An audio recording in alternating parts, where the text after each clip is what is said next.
everybody. Thank you for watching. Damien Williams, the poster child for the running backs don't matter crowd. Lose Kareem Hunt to a suspension? No problem. Just pick some random dude off the end of your bench and put him in there, and in December he'll go bananas and wind up winning a bunch of fantasy leagues in the fantasy playoffs. So it's just as easy as that. And then of course Kareem Hunt leaves Kansas City for good, and we're left with the question, what exactly are we going to do with this supposed schmo, Damien Williams? So first off, I'm just going to debate the idea that Williams is just a guy, like we say on the show. He was a 3-star college recruit. He had a 1,200-yard season at Oklahoma, but he got kicked off the team as a senior for multiple alleged failed drug tests and went undrafted as a result. I think it's an above-average running back. He's surprisingly fast and decently shifty for 224 pounds, and he catches it naturally and with really good body control. I think he's not a schmo. Now, I don't want to sell you Damien Williams as a superstar talent either. Obviously, a big part of his appeal is the fact that he will be playing for the Kansas City Chiefs. But you know what? Let's look at the film. Let's decide what we think of him as a player from what he did toward the end of last year. This run against the Chargers is good. I mean, he makes these yards himself. He cuts back against the flow of the play, and the cut is good enough to surprise defenders. He gets headed back to his right. He cuts again, further right to deceive the contain, and he's off. Now, I'm not going to argue that what he's doing here is just unprecedented. It's not ankle breaking in the way that like Zeke Elliott would be, where Zeke Elliott, when he cuts like this, his legs bend inhumanly and really almost never loses speed in his cuts, even when he changes directions. But I also would argue that this play doesn't look like a 224-pound man. He sees it pretty well here, doesn't take a long time to get himself going, and changes directions well. A quick break to say thank you to today's sponsor. It's DraftKings. If you're interested in trying DFS, DraftKings is the place to play. It's where I play every week. If you listen to the podcast, you know we talk about it every single week. We love DraftKings. And they've got a great promotion going on right now, kind of at the beginning of your fantasy football draft season. If you open an account at DraftKings, a new one, and make a minimum deposit of $5, they will send you for free a copy of my 2019 Harris Football Player Profile Almanac, which is a $17 value. And by my analytics, that tells me pretty good deal. The Almanac is 240 pages or something of all the players that you could possibly need to know. I wrote big, long articles about them and snark, and I gave them all film grades. I do think that you will enjoy it as a fantasy football fan. It will encapsulate a lot of what I think about the players that you're considering drafting in 2019, and we really thank DraftKings for this great promotion. Just click the link below me. That'll take you to their site. Start up that account. You will get the Almanac. Thank you so much to DraftKings. Getting back into it with Damien Williams, a couple of plays from Week 16, the Seahawks game. You know, I think this one, it's a pretty seriously good cut to the outside.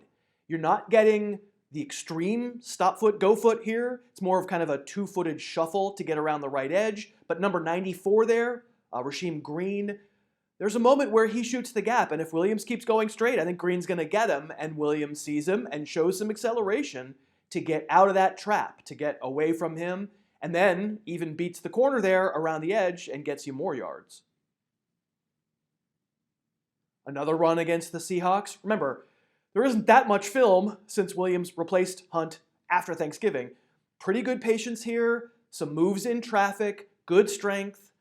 I think showing some sturdiness to take some glancing contact and keep going, and then good balance throughout. Helps to have a lot of room to run when you're a Chief, but this is a good run. I like this run in the divisional round on an icy turf a lot.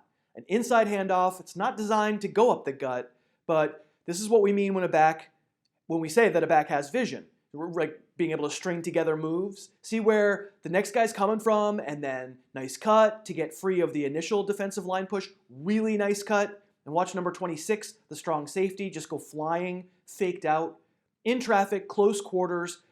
I mean, that's a nasty little cut. I'm not saying he's LaShawn McCoy. I'm not saying he's Barry Sanders, but he's not a Hammond Egger. You know, he's a heavy, pretty tough guy to have that sort of move in his arsenal. The Chiefs were on the goal line a bunch last year, and that's never Going to be a bad thing for a running back, and Williams acquitted himself well in that kind of situation in December, getting into the teeth of the defense and at least getting enough push to work his way into the end zone. I think some nifty short quarters moves there as well. I certainly would remind you, Carlos Hyde is in KC now. He's also equipped for short yardage work. Maybe that's mostly what he's equipped for at this point. But Williams is not helpless in this regard. And in fact, you don't really see Williams trucking tacklers. He honestly doesn't really run like your traditional 224-pounder. Maybe he's playing actually at less weight than that, right? That might just be his listed weight. And yet, okay, I'm going to watch this play where number 31 of the Chargers, that's Adrian Phillips, a safety playing middle linebacker, but still not a tiny guy. And he gets pretty good leverage. He sees it coming. He gets moving forward. And pretty soon he's holding on for dear life, which tells me, all right, Damien Williams isn't the most powerful back in the league, but a little pop there when you can run over a safety like that. Now, of course, the main thing that interests us, maybe other than the short touchdowns, is the thing I haven't really talked about yet, and the thing that is pretty common for a lot of ancillary backs these days. Williams is a reliable pass catcher. You get a lot of formational stuff. Here, he's running counter to the flow of the play and gets open on a simple little screen for a touchdown. But again, I want you to note he's spry. This is a sprightly maneuverability for a guy we just saw run over Adrian Phillips. And there's trust with the Chiefs to the point where they will split him wide and throw it to him out there, or motion him out wide and zip him something just to get the ball in his hands in space against a defensive back who's probably not quite as stout as he is. I'm not trying to tell you anything you're seeing here in this little wideout montage is amazing from Damien Williams. It's stuff that Austin Eckler or Dion Lewis or James White, a lot of guys can do. I show you this stuff where he's being treated like a wide receiver by way of saying, yeah, anyone who says being a good pass-catching back in the Chiefs offense is a good thing for your fantasy value, correct. That is correct. You are saying a good thing because they will use you like this. Now, is there a danger of me just picking the good plays and making this dude seem like Walter Payton? Not my intention. On this one, it's a 7-yard gain on an emergency little dump off from Pat Mahomes. But I think a transcendent running back gets more. You don't see Williams here with amazing acceleration to get around, once again, Adrian Phillips, as Phillips approaches. You don't see amazing power to withstand sort of a falling down tackle. And this tells me, the way I would put it is, yesterday on the channel, I looked at Saquon Barkley's tape. And Saquon Barkley makes this defender go bye-bye. That really isn't in Damien Williams' bag. And on this one, especially from the end zone view, you can see it's a pretty nice hole the offensive line opens here. If we slow it down, it looks like Williams thinks maybe he's going to have to take a hit, and he kind of braces for it before it's actually there, and then pitter-patters his feet instead of exploding north-south and getting through it as fast as he can. And again, just having been re-indoctrinated into Saquon Barkley's tape, that's a touchdown for a superstar. For Williams, it's a competent, non-fumbling 8-yard gain.